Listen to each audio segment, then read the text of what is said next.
Hello, my name is Carl Joe Sechrist. This is for Special Ed for Building Administrators. My first name's Carl, so anything that you see posted would be Carl, but if you see me in real life, my name is Joe. This is my wife, and she's the best person I know, and she's a saint, and she has to be a saint to live with me for 27 years. This is my family, and together, Brenda and I have 4 amazing kids. Their initials do spell team, and so this is our team, and that's kind of been our mantra for everything that we've done over the past 23 years, is we've done it together. Tanner, he's teaching out in Cimarron. Emily is a senior at Oklahoma Baptist, and she's getting married this summer, so we're planning a wedding in the midst of everything else. Abby is a freshman at Tabor, and Millie is a junior at Hillsboro High School. And this is the state of Kansas, and you can see the top arrow there is where Hillsboro is. The bottom arrow is Wichita, and the reason why that's on there is because that's where I've worked as the counselor for the past 19 years at Allison Traditional Magnet Middle School. I've driven 110 miles round trip to serve as the counselor there, and I serve 525 kids in grades 6 through 8. My hobbies, I love all sports. I'm the girls basketball coach and the girls track coach at Allison. And in the fall, I officiate football. And in this upper corner, right above me, there's a picture of us at the Salt City Bowl this past year, the officials.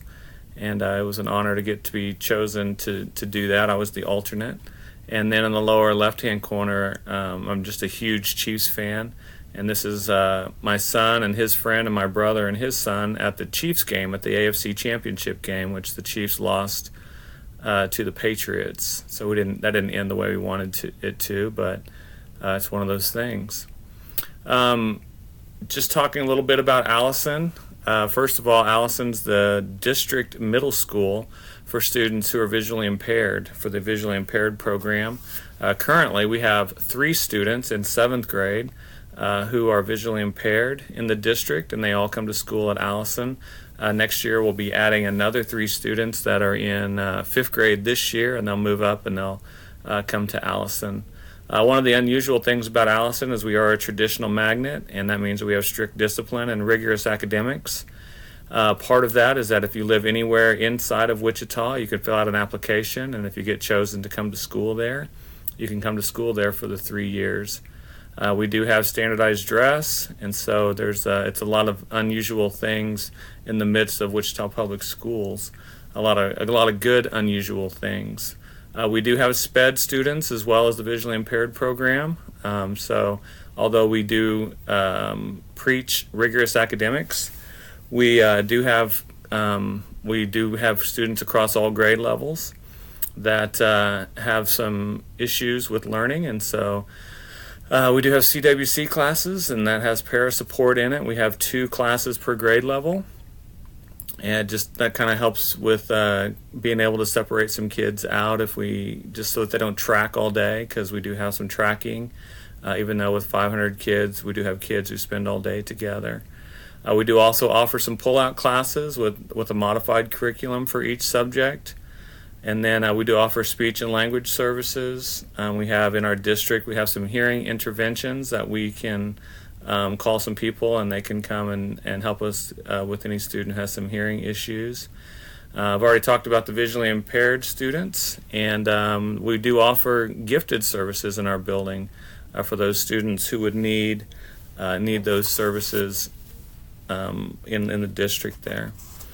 A little bit about just the critique is what I do at Allison is I build some relationships with students who are special ed, who have counseling as part of their IEP. I meet with them once a week, usually for 20 minutes. If they're having some issues, then I would meet with them on top of that. But currently I have 5 students that have counseling as part of their IEP, and I meet with them each week and have to document all of that. I do offer counseling for other students who would want or need that. I also assist administrators or teachers with student behavior, and then we do some behavior modification strategies. If I were in this situation, my plan would be to, as the building leader, would be to increase technology use. Right now in our language arts classes for special ed, we have some students who are currently using technology, and they're really doing a good job. Their scores are increasing and they're learning, and I would increase the technology use there. And even though we're in Wichita, the biggest school district, we don't have a lot of extra money for laptops for technology, and so that's one of the things that I would try to do, would be to increase the use with technology. And I'd also make it easier for a student to get into a district special program. It seems like we have some special programs in our district, and it's really difficult to get students in there. I understand that you want them in the least restrictive environment, but we have a couple of situations where it would be best for the student to be in that special program in our district, and so I would try to make it easier for a student to get into that special program. The funding, of course, always plays a factor, a role in your decisions, and one of the things would be the technology, because it would cost a lot of money to purchase some new computers, but I feel like that would be a really important way to use our money, and so technology purchasing would be one of my top priorities. Also, professional development for teachers to utilize the technology, because if you have it, teachers are going to need to know how to use it and in order to utilize it the best. So that's my slideshow, and I thank you for watching. Have a good day.